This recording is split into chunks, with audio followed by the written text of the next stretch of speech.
Good morning friends, welcome to my YouTube channel glorious legal wave. मैं आपके वकील मित्र नसीम अख्तर, झारखंड हाईकोर्ट राज्य।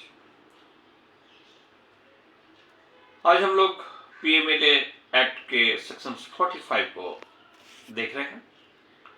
सेक्शन 45 क्या है, आइए हम लोग इस पर चर्चा करते हैं।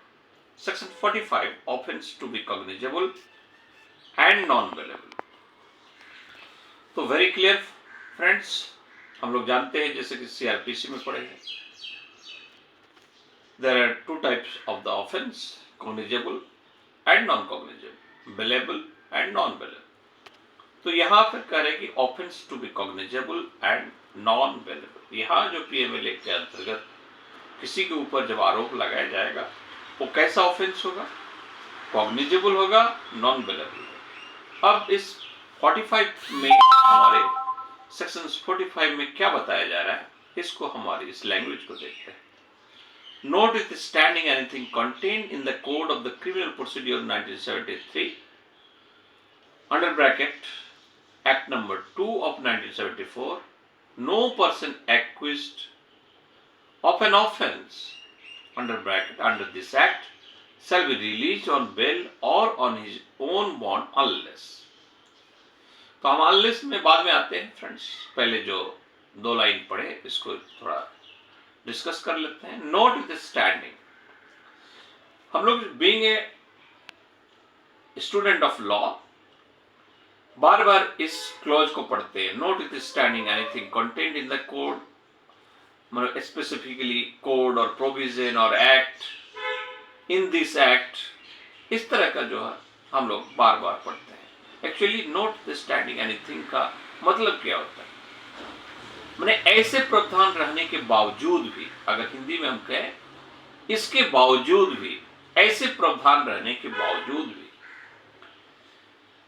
अगर हम इसको और इलाबोरेट करें तो तत्काल कार्यवाही प्रावधान और दस्तावेज में किसी भी पिछले खंड के बीच किसी भी असंगतता की स्थिति में तत्काल पूर्ववर्ती प्रावधान को प्राथमिकता दी जाएगी।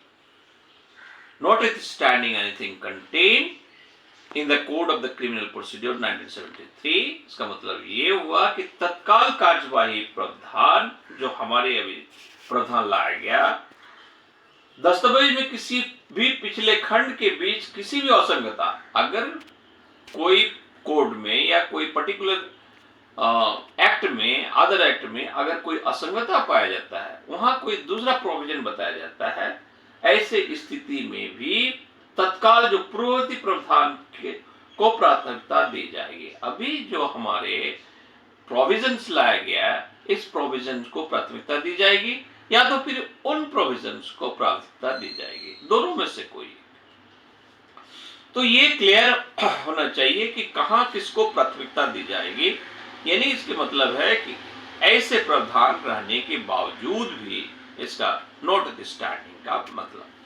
अब आते हैं कि हमारे क्लॉज क्या है। Number 1, the public prosecutor has been given an opportunity to oppose the applications for such release, and number 2, whether the public prosecutors opposes the applications to the court is satisfied that there are reasonable ground for believing that he is not guilty of such offense and that he is not likely to commit any offense while on bail। तो friends, simple मुद्दा बात यह है कि हमारे PMLA act के अंतर्गत जो ऑफेंस लगाया गया, हमारे सेक्शंस 19 के प्रावधान को, यानी उनकी जो क्राइटेरिया है, उनकी जो कंटेंट को ध्यान में रखते हुए उनके ऊपर जब वो ऑफेंस लगाया गया, तो ऐसी स्थिति में ऐसे ऑफेंस के लिए उनको बेल नहीं दिया जाएगा। कब तक? Unless the public prosecutor has given an opportunity to oppose the application for such release। अगर पब्लिक प्रोसिक्यूटर ऐसे कोई एप्लीकेशन, बेल के एप्लीकेशंस को अपोज ही ना करे, अब पब्लिक प्रोसिक्यूटर अपोज नहीं कर रहा है, तो ऐसे सिचुएशंस में बेल दे दिया जाए।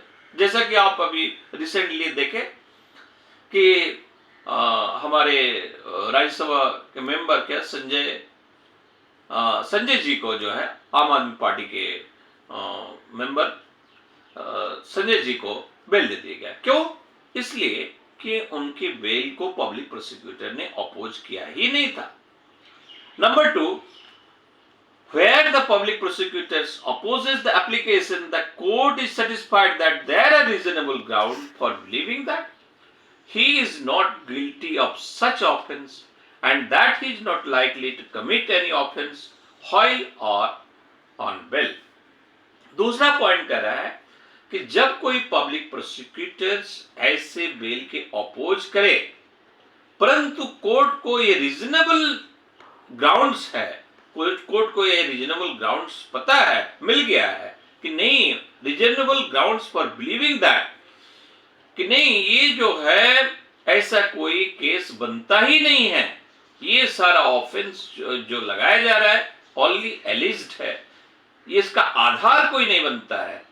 तो ऐसे सिचुएशंस में कब तक? जब उनको बेल दिया जाता है। हो सकता है कि बेल देने के बाद कोई तथ्य आ जाए या कोई मिल जाए ग्राउंड, तो अलग बात है, लेकिन बेल देने के समय तक कोर्ट को ऐसा महसूस होता है कि नहीं, इनको जो है इनके अगेंस्ट में कोई उस तरह का ऑफेंस नहीं बनता है, केस नहीं बनता है, तो ऐसे सिचुएशंस में कोर्ट बेल दे सकता है।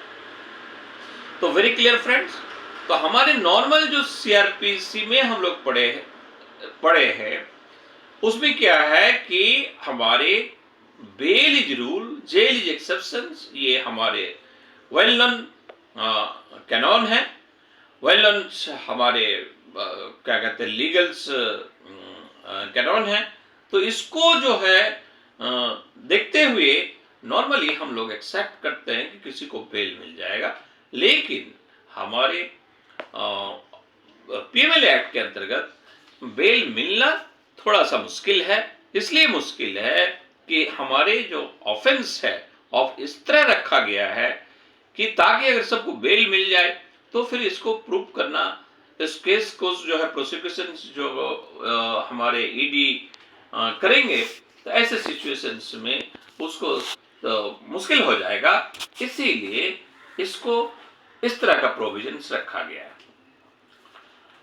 नेक्स्ट जो है, provided that a person who is under the age of 16 years or is a woman or sick, infirm or is accused either on his own or along with other co-accused of money laundering, a sum of less than 1 crore rupees may be released on bail if the special court so desires।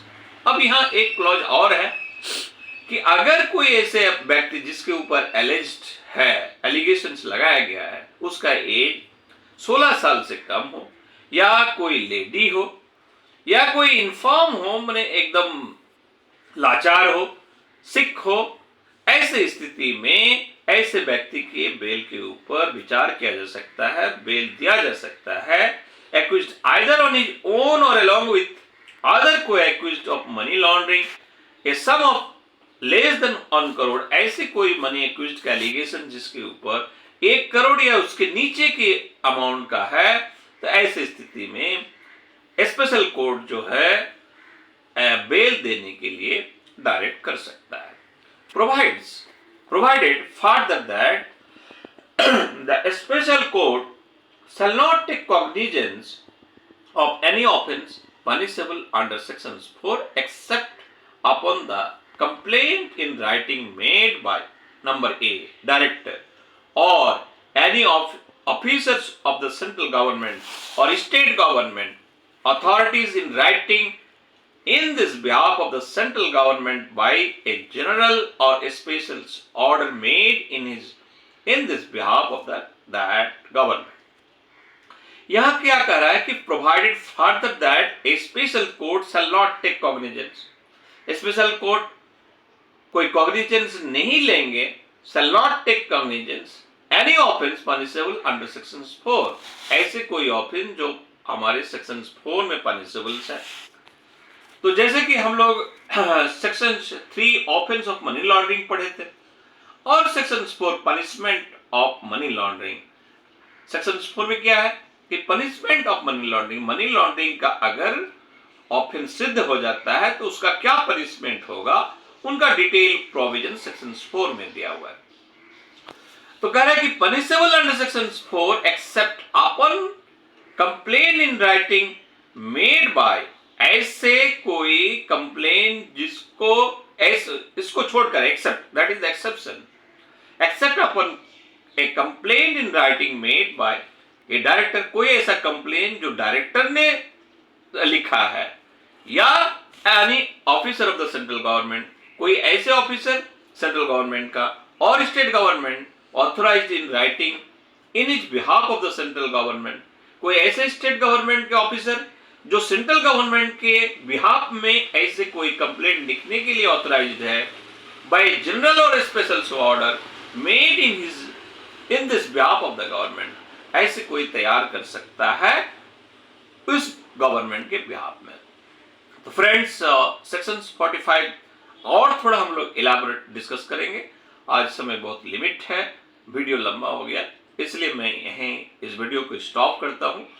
उम्मीद है कि कल फिर इसी sections में यानी section 45 में चर्चा करेंगे, चर्चा को आगे बढ़ाएंगे। तो हैव ए नाइस डे। आपको अगर वीडियो अच्छा लगता है तो आप इसको लाइक करें, शेयर करें। जय हिंद।